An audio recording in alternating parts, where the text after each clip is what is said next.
ായിരുന്ന ശ്രീരാമകൃഷ്ണൻ ഇപ്പോ വേദി വിട്ടുപോയി എന്ന് തോന്നുന്നു.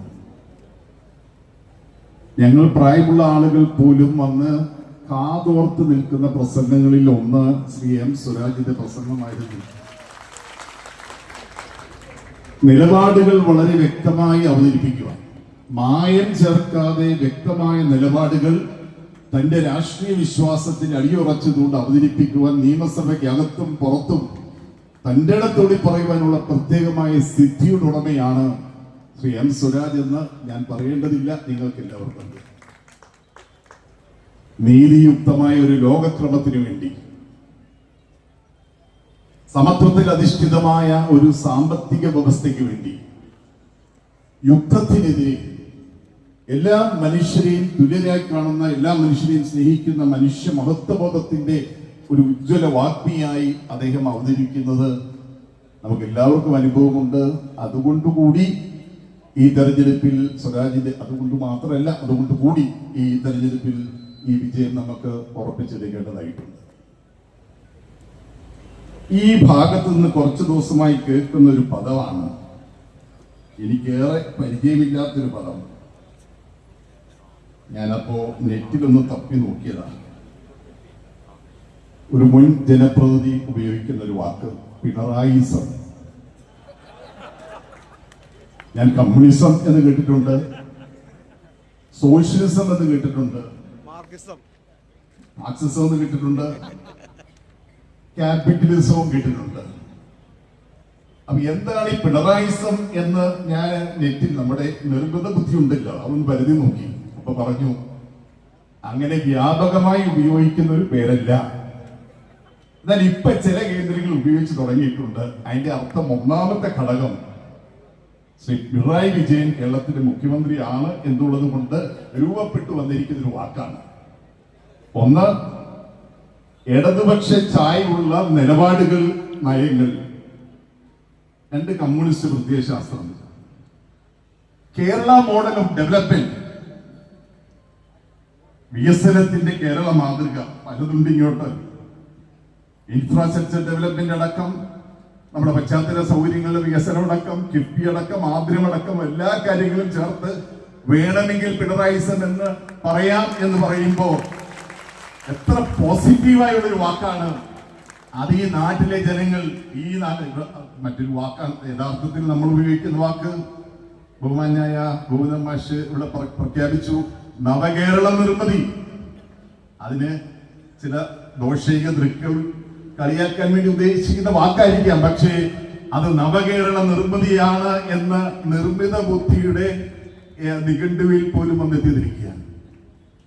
കേരളം ഈ 9 കൊല്ലം കൊണ്ടുണ്ടാക്കിയെടുത്ത നേട്ടം ഇവിടെ ബഹുമാന്റെ മുഖ്യമന്ത്രി എന്നെ വിവരിച്ചു കഴിഞ്ഞു. തകർന്നടിഞ്ഞുകൊണ്ടിരുന്ന ഒരു സംസ്ഥാനത്ത് നമ്മുടെ വികസന മേഖല, നമ്മുടെ നിർമ്മാണ മേഖല അടക്കം, നമ്മുടെ വിദ്യാഭ്യാസ മേഖല, ആരോഗ്യ മേഖല, സമസ്ത മേഖലകളും അപജയത്തിലേക്ക് പോയിക്കൊണ്ടിരിക്കുന്ന കാലഘട്ടത്തിൽ 2016 അധികാരത്തിൽ വന്ന് 2021 ഭരണം തുടരുന്ന സഖാ പിണറായി വിജയന്റെ ഗവൺമെന്റ് ഈ സംസ്ഥാനത്ത് കൊണ്ടുവന്ന നേട്ടങ്ങൾക്ക് നൽകുന്ന അംഗീകാരമായിരിക്കണം 2025 നിലമ്പൂരിലെ തെരഞ്ഞെടുപ്പ് ഫലം. ഇവിടെ എന്റെ സ്നേഹിതൻ ജോസ് കെ മാണി സൂചിപ്പിച്ചു, നിലമ്പൂരിലെ ജനങ്ങൾ ഭാഗ്യമുള്ളവരാണ്. 2026 കേരളത്തിൽ ഉണ്ടാകാൻ പോകുന്ന ഇടതുപക്ഷ ജനാധിപത്യ മുന്നണിയുടെ തുടർ ഭരണത്തിന്റെ ശങ്കുലി മുഴക്കുവാനുള്ള അധികാരവും അവകാശവും കിട്ടിയിരിക്കുന്നത് നിലമ്പൂരിലെ ജനങ്ങൾക്കാണ്. ഈ നാടിനെ അറിയുന്ന, നാട്ടുകാരുടെ പ്രശ്നങ്ങൾ അറിയുന്ന ഒരു സ്ഥാനാർത്ഥി കൂടി വന്നിരിക്കുന്നു. വളരെ വ്യക്തമായ കാഴ്ചപ്പാടുള്ള ഒരു മുന്നണി, രാഷ്ട്രീയ നിലപാടുള്ള ഒരു മുന്നണി, വർഗീയ വിരുദ്ധ നിലപാടുകൾ സ്വീകരിക്കുന്നതോടൊപ്പം തന്നെ വികസന രംഗത്ത്, പശ്ചാത്തല വികസന രംഗത്തടക്കം വലിയ നേട്ടങ്ങൾ കൊണ്ടുവരുവാൻ വേണ്ടി വലിയ പ്രതിസന്ധികളുടെയും ബുദ്ധിമുട്ടുകളുടെയും ഇടയിൽ നൂതനമായ പദ്ധതികളും പന്താവുകളും കണ്ടെത്തി അതിലൂടെ സഞ്ചരിച്ചുകൊണ്ടിരിക്കുന്ന കേരളത്തിന് നേതൃത്വം കൊടുക്കുന്ന ഒരു മുന്നണി. 2016 ഈ ഗവൺമെന്റ് അധികാരത്തിൽ വന്നില്ലായിരുന്നുവെങ്കിൽ എന്താകുമായിരുന്നു നമ്മുടെ നാടിന്റെ സ്ഥിതി? 2016 ശേഷം ഉണ്ടായ ഏറ്റവും പ്രതികൂല സാഹചര്യങ്ങൾ സൂചിപ്പിച്ചു. ഓക്കി, നിപ്പ, വെള്ളപ്പൊക്കം, ഞാൻ ഓർമ്മിക്കുന്നതിന്റെ ഞാൻ അതോട് പറഞ്ഞ് അവസാനിപ്പിക്കാം. ഒത്തിരി നിരവധി നേതാക്കൾ പ്രസംഗിക്കാറുണ്ടല്ലോ. ഞങ്ങളുടെ നാട്ടിൽ രാഷ്ട്രം പത്മശ്രീ നൽകി ആദരിച്ച ഒരു മഹാപുരോഹിതനുണ്ട്, ക്രിസോസ്റ്റം മാർത്തോമ്മ മെത്രാപ്പൊലീത്ത തിരുമേനി. അദ്ദേഹം റിട്ടയർ ചെയ്തു. 103-ാമത്തെ വയസ്സിലാണ് 2021 മരണപ്പെട്ടത്. വെള്ളപ്പൊക്ക കാലത്ത് അദ്ദേഹം താമസിച്ചിരുന്നത് പമ്പയുടെ നദിക്കരയിലാണ്. ഞങ്ങൾ അവിടെ നിന്ന് അദ്ദേഹത്തെ മാറ്റി മറ്റൊരു സ്ഥലത്തേക്ക് മാറ്റാൻ ചെല്ലുമ്പോൾ അവിടെ വെള്ളം കയറി വരികയാണ് അദ്ദേഹം താമസിക്കുന്ന സ്ഥലത്ത്. ടി വിയിലൂടെ അദ്ദേഹം കേരളത്തിലെ നടത്തിക്കൊണ്ടിരിക്കുന്ന രക്ഷാപ്രവർത്തനം കണ്ടുകൊണ്ടിരിക്കുകയാണ്. അദ്ദേഹം അന്ന് പറഞ്ഞൊരു വാക്കുണ്ട്, കമ്മ്യൂണിസ്റ്റുകാർക്ക് ദൈവവിശ്വാസമുണ്ടോ എന്ന് എനിക്കറിയില്ല, കമ്മ്യൂണിസ്റ്റുകാർ ദൈവത്തിൽ വിശ്വസിക്കുന്നുണ്ടോ എന്ന് എനിക്കറിയില്ല, പക്ഷെ ദൈവത്തിന് കമ്മ്യൂണിസ്റ്റുകാരെ സമ്പൂർണമായ വിശ്വാസമാണ്.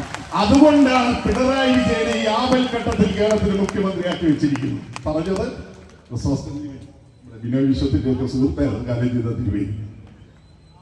അപ്പൊ ഈ നാടിനുണ്ടായ ബുദ്ധിമുട്ടുകൾ പരിഹരിക്കാൻ വേണ്ടി ആ കാലത്ത് അടിപതറാതെ ഒരു ജനതയെ ചേർത്ത് പിടിച്ച് കക്ഷി രാഷ്ട്രീയം നോക്കാതെ വിഭാഗീയതയില്ലാതെ എല്ലാ പ്രതിസന്ധികളെയും കേന്ദ്രത്തിന്റെ അവഗണനയും പ്രതിപക്ഷത്തിന്റെ നിസ്സഹകരണവും ഒക്കെ ഉണ്ടാകുമ്പോൾ പോലും ഈ നാടിനെ കൈവിടില്ല എന്ന് ധീരമായ നിലപാടെടുത്ത ഒരു ഗവൺമെന്റും ഒരു മുഖ്യമന്ത്രിയും 2ാം ഊഴം പൂർത്തിയാക്കുമ്പോൾ 3ാം ഊഴത്തിലേക്ക് ഞങ്ങൾ ഇത് വഴി തുറക്കുന്നുവെന്ന് പ്രഖ്യാപിക്കുന്ന ദിവസമാണ് ജൂൺ മാസം 19-ാം തീയതി. 23-ാം തീയതി നമുക്ക് വിജയം ആഘോഷിക്കാം, അന്ന് ഒരുമിച്ച് നിൽക്കാം എന്ന് മാത്രം, ആ ദിവസം നമുക്ക് ഒരുമിച്ച് കാണാം എന്ന് മാത്രം സൂചിപ്പിച്ചുകൊണ്ട് അഭിവാദ്യങ്ങൾ നേരുന്നു. നന്ദി, നമസ്കാരം.